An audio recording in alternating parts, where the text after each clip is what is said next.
আজকে আপনাদেরকে একটা গল্প বলি। এক লোক তার বন্ধুর বাড়িতে ঘুরতে গেছে।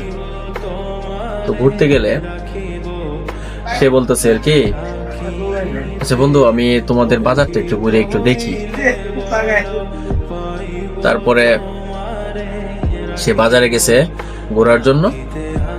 হঠাৎ করে দেখলো আর কি যমদূত তাকে থামার জন্য বলতেছে আর কি। তখন এটা দেখা সে তো আসলে তো ভয় পেয়ে গেছে গা।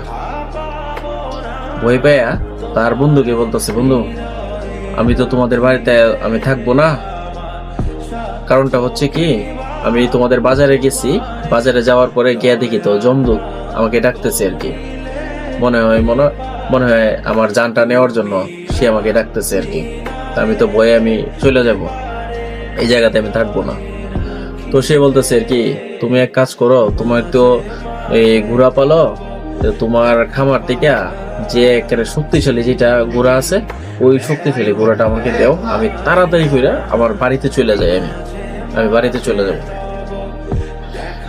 তাকে ঘোড়া দিল, একেবারে তার খামারের শক্তিশালী যেই ঘোড়াটা দিছে ওই ঘোড়াটা দিয়ে দিল। সে তার বাড়িতে চলে গেছে। তো তার বন্ধুটা কি করছে, তখন তার মনের মধ্যে আসলে একটা কৌতূহল জাগছে আর কি। সে গেছে, ওই বাজারে গেছে। কিছুক্ষণ পরে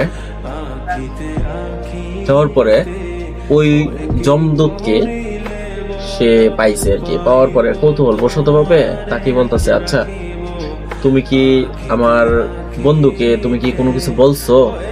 মানে সে তো আসছিল আমার বাড়িতে ঘুরতে, তারপরে সে এসে তোমাকে দেখে নাকি বলে ভয় পায়া সে তো তার বাড়িতে চলে গেছে। তার কথা শুনে ওই যমদূত বলতেছে আর কি, হ্যাঁ আমি তোমার বন্ধুকে তো পাইছি, পায়া তো আমি তো অবাক লেগে গেছি। কি জন্য?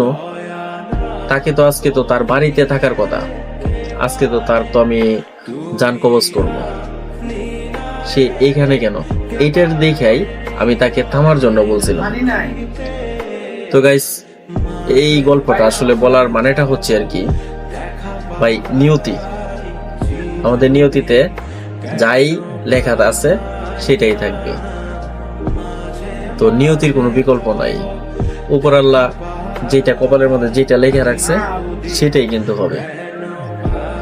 তো গল্পটি যদি ভালো লাগে অবশ্যই একটা শেয়ার করেন।